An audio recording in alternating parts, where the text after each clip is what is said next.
Bueno, ahí estaba Aníbal Fernández hace instantes, asume en unas horas nada más, si no me equivoco, a las 4 de la tarde será la jura de los distintos y nuevos funcionarios de Alberto Fernández. Ya lo saludo y me meto en la charla antidomingo al querido Diego Genú, nuestro analista político. Te tiré un elogio recién, pero es cierto, vos notaste algunos síntomas que tal vez pasaron por alto en su momento, en nuestras charlas de domingo respecto de... Ojo que la sociedad que está yendo a votar es una sociedad que está rota. Sí, obviamente esos indicios no los veía únicamente yo, los veía mucha gente, incluso algunos dentro del propio Frente de Todos, de esa alianza heterogénea que es el Frente de Todos. Lo mostraban muy claramente las consultoras, incluso centros sindicales, cómo venía perdiendo el salario real, cómo venían cayendo los ingresos, bueno, la inflación por arriba del 50%. Son datos que obviamente tienen que ver con la pandemia, que tienen que ver con la gestión de Macri, pero que el gobierno del Frente de Todos no pudo revertir, y eso contrastaba con las encuestas. Si uno miraba las encuestas, hasta las 5:30 de la semana pasada, del domingo, sí, claro, de la semana pasada, la propia gente de Santilli te decía perdemos por 5 puntos, lo mismo que decían en el Frente de Todos. Eso eran las encuestas. Ahora, desde el punto de vista de la realidad social, era claro que el gobierno tenía todos los números para perder. Se subestimó ese frente, me parece, ¿no? Una parte del gobierno se dejó llevar por la idea de que la vacunación récord, de los esfuerzos que se habían hecho para hacer frente a la pandemia, alcanzaban... Las vacunas no fueron votos. Totalmente, ¿no? Porque finalmente hubo un voto castigo, yo creo, y se confió demasiado en que el rechazo a Macri todo lo podía. Algo que ya vimos en el 2015 que no alcanzaba, ¿no? El antimacrismo que existe en una parte importante de la sociedad, 2015 no alcanzó, y otra vez ahora, y alguien me decía, ¿no?, en la Cámara de Diputados, ya te lo pagaron en 2019, claro, el rechazo a Macri. Claro. ¿Querés que te lo paguen ahora también, 2021, dos años después? Hay una sociedad, me parece, que obviamente está pasando dificultades, y hay dos tipos de votos, si querés, en el Frente de Todos. Un voto incondicional, que lo va a votar siempre, al peronismo, al kirchnerismo, al Frente de Todos, y un voto condicional, que te vota depende de cómo, sí, le esté yendo, y si no, no te vota. Sí, total. Sí, es el voto pendular, digamos, el que define las elecciones siempre. Totalmente. Ahora, ¿coincidís en esto? A mí, la verdad, me sorprendió muchísimo ver que pasaban las horas, que no había grandes, digamos, modificaciones. Yo, honestamente, lo digo, me parece que se da naturalmente, que el día siguiente a semejante resultado. Después, insisto que yo desdramatizo por completo el resultado electoral en cuanto a el resultado en sí mismo. El problema es qué es lo que te dice en tal caso ese resultado electoral.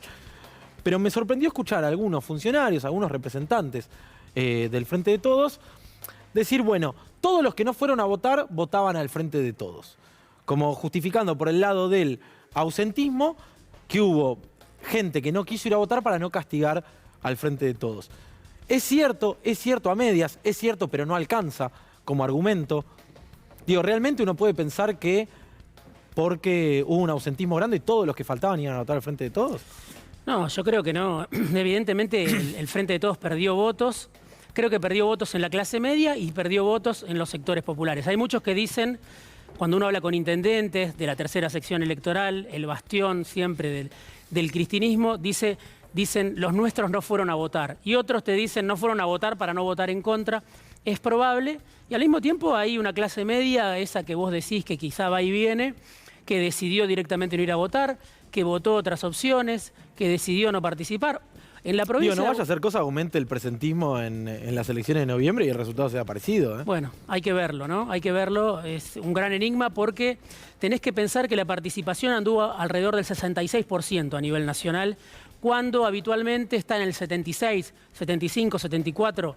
Bueno, esos son 3 millones de votos menos que hubo a nivel nacional. 3,5 millones de votos menos de un padrón de 34 millones. Hubo un 10% que habitualmente vota y en estas elecciones no lo hizo.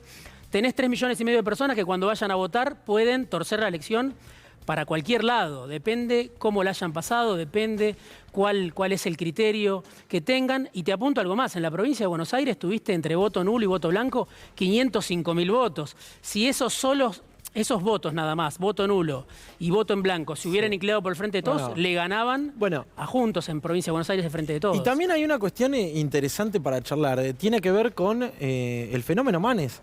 Sin esos 16 puntos de Manes, hoy no estaríamos ni por casualidad hablando de un triunfo de Juntos en la provincia de Buenos Aires, porque Diego Santilli no sacó un número extraordinario, 22 puntos apenas.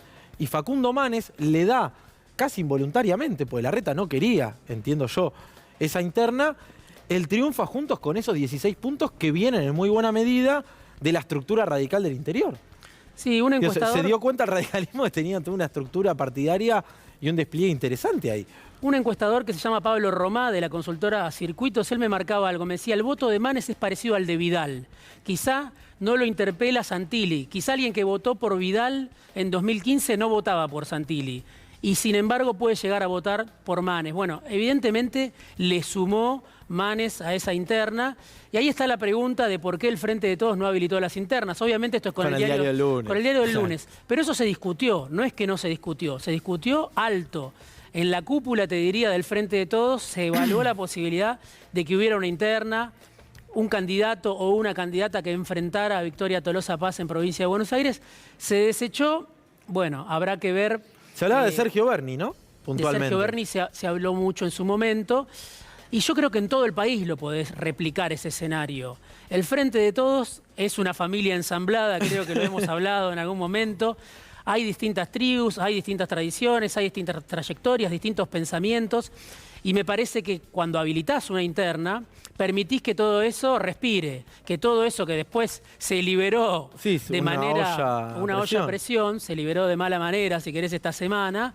Bueno, quizá la interna lo hubiera permitido. No lo sé, estaba el temor a que se reedite un enfrentamiento como el que hubo entre dos que ahora se amigaron, Julián Domínguez y Aníbal Fernández. Qué foto mañana, ¿eh? Totalmente, que chocaron tan fuerte en aquel 2015 y algunos decían, bueno, mirá, la vez que tuvimos internas nos terminamos desangrando entre nosotros. Bueno, había argumentos para un lado y para el otro. Lo cierto es que, como vos decís, a Cambiemos, a Juntos les sirvió tener a Manes y tener a Santilli en la provincia de Buenos Aires, pero yo te diría en todo el país. Sí, hubo claro. internas, hubo provincias donde había 3 candidatos radicales y bueno, había 2 del PRO. Santa Fe, Córdoba y demás. Bueno, Santa Fe sobre todo, ¿no? Da la impresión que robusteció mucho el caudal de votos de Juntos por el Cambio.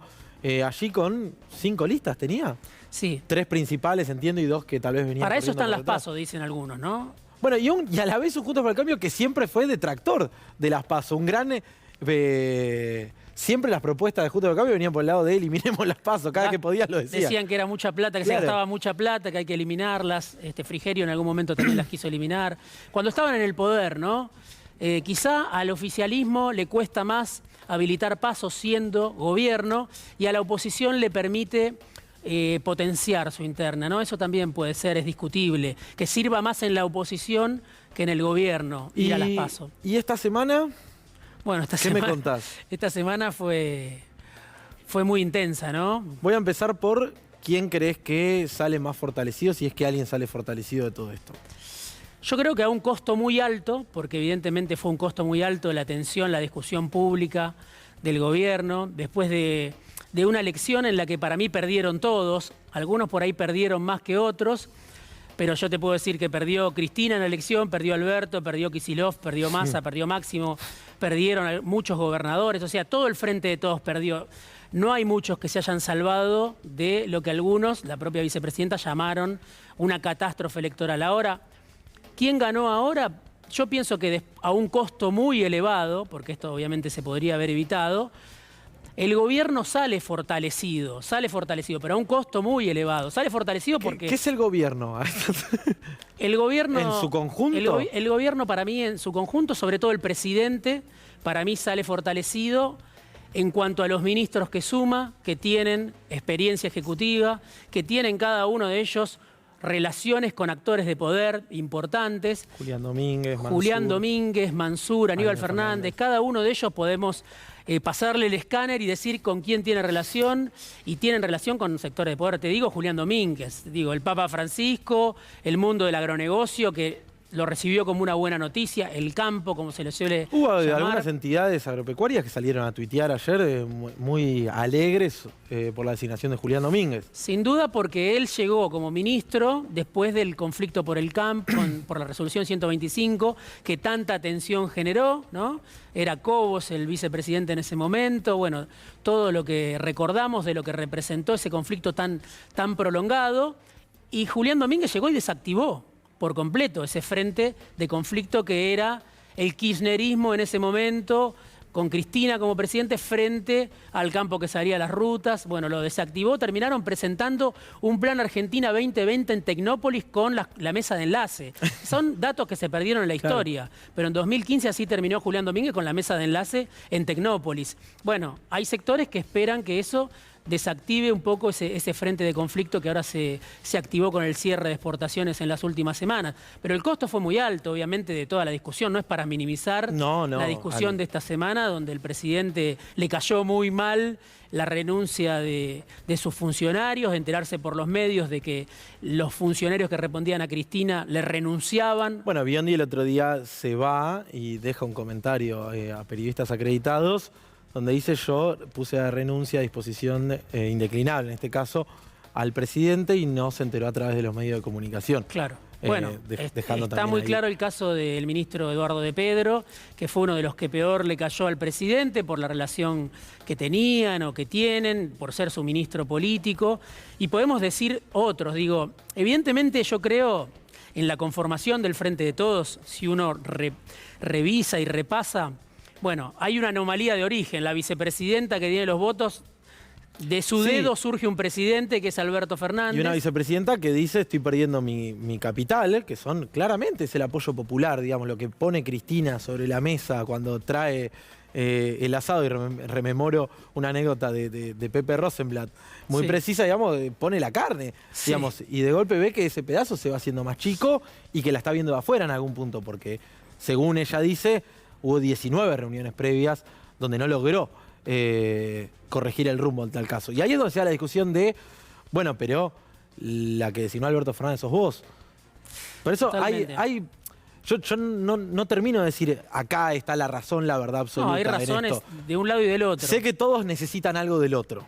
Sin duda, sin duda. Pero yo creo que hay algo en el origen de la conformación del Frente de Todos que evidentemente no se entendió, o que cada uno entendió de manera distinta, ¿no? Cuando Cristina eligió a Alberto Fernández y de su dedo dijo: vas a ser el candidato a presidente, pero no lo consultó con nadie, como ella misma dijo en esta carta, y Alberto Fernández se convirtió en presidente. Bueno, ¿cómo fue ese contrato? Esa reunión. Hay que reconstruir esa reunión. Digo, por lo menos los protagonistas principales, que son ellos dos, tienen un balance distinto de lo que fue esa reunión, y eso explica el comportamiento del presidente, que dicen: me votaron a mí y yo voy a decidir cuando lo considere conveniente. Después Cristina presiona y Alberto termina decidiendo apurado. Digo, hay primero la anomalía, una vice que elige a un presidente. Después ese malentendido, que todavía le cuesta caro al Frente de Todos. Está tomando temperatura la charla antidomingo. Quiero preguntarte por Mansur. Sí. Porque no son pocos los que dijeron: Cristina quiso quemarlo y lo terminaron subiendo de jefe de gabinete. ¿Puede que haya sido así? Que Cristina haya dicho en la carta: yo quiero que Juan Mansur sea jefe de gabinete, para que no lo sea. Porque la verdad es que Mansur y Cristina son dos universos muy distanciados. Sí, sí, con mucho enfrentamiento. Y que lo siguen siendo, digo, aún en el Frente de Todos, con la unidad y demás. No son los que han acercado posiciones, entiendo. Claro, no, porque bueno, Mansur, después de haber sido ministro de Cristina, yo lo recordaba hoy en esta nota que vos mencionabas, en el 2018 fue a la redacción de Clarín. Un dato con una pala. Simbólico, si los hay. Se sacó una foto en la redacción de Clarín y dijo: el ciclo de Cristina está terminado, dijo Mansur, que estaba construyendo en ese momento, uno puede decir legítimamente, lo que era alternativa federal, el peronismo del medio. Bueno, hubo un distanciamiento muy profundo. Yo creo que, como vos decías, acá el Frente de Todos necesita a todos los sectores, ¿no? Y Cristina también, ya lo demostró con Perotti en Santa Fe, con sectores, con dirigentes como el propio Perotti, que había votado el allanamiento a la casa de Cristina cuando era senador, y Cristina... Pragmatismo hasta que duela, como dijiste vos. Cierra un acuerdo con Perotti y ahora me parece que lo convoca a Mansur en la misma idea de que este gobierno no sea un gobierno solo del cristinismo, o solo del albertismo, o solo del Grupo Callao, o solo de los ex-randacistas, sino que se involucre el peronismo. Y Mansur es eso, que el peronismo arriesgue también y que sostenga. Lo es Aníbal Fernández, lo es Julián Domínguez, pero sobre todo lo es Mansur, un gobernador. Y si miramos Kicillof en provincia de Buenos Aires, es lo mismo. Alguien decía: estamos dándole protagonismo a los que tienen territorio. Lo mismo, yo hoy lo decía, por un lado gana, a nivel nacional ganan terreno los gobernadores. Mansur me parece que, más allá de Mansur en sí mismo, lo que hay que leer es la presencia de los gobernadores en ese gabinete que hasta ahora no estaba representada y que es una forma de comprometer, entiendo yo, a los gobernadores con la gestión. Y a nivel provincia de Buenos Aires lo mismo. Los gobernadores de la provincia, digamos, los intendentes, los jefes de cada uno de los municipios con Martín Insaurralde a la cabeza. Te hago la última, medio minuto nada más. ¿Qué opinás de la salida de algunos ministros que no se entienden? Digo, caso Salvareza, por ejemplo. ¿Paga justo por pecador? Sí, yo creo que fue una reorganización de apuro. Alberto Me Fernández, llevo uno y uno. Alberto Fernández quería cambiar el gabinete después del 14 de noviembre. Cristina primero le renunció a los ministros en público y después difundió la carta. Lo apuró a Alberto para que tome esta determinación, que no solo Cristina obviamente se lo pedía, si vos querés, Alberto puede decir de mala manera me lo pidió, pero otros también se lo pedían. Tomá decisiones ahora porque el resultado de noviembre puede ser muy importante para saber cómo sigue el Frente de Todos. Le quedan 2 años dificilísimos al Frente de Todos, no le queda un camino tan sencillo y el caudal electoral que consiga el Frente de Todos es decisivo para ver cómo se para con el fondo, cómo se para ante la situación que va a tener que afrontar. No, y también mostrarle a la sociedad que estás reaccionando ante el resultado electoral. Siempre me quedan cortas las charlas. Diego, la próxima es con vino sí o sí. Gracias por la charla en Tío Domingo. Gracias, la vamos a estar compartiendo en redes sociales. Hoy me pareció... Muchas gracias. Gracias por el rato. No, gracias a vos. Diego Genú, nuestro analista político, un lujo que nos damos todos los domingos en Conflicto de Intereses. En instantes estamos con Gregorio Dalbón. Vamos a hablar también con Ariel Sack. El resultado electoral y la justicia. Hablamos del resultado electoral y la política, hablamos del resultado electoral y la economía y nos metemos en cómo lee Comodoro Pi el resultado electoral de la semana pasada. Pero todo eso viene después de esta brevísima tanda. 2 minutitos y seguimos con más Conflicto de Intereses.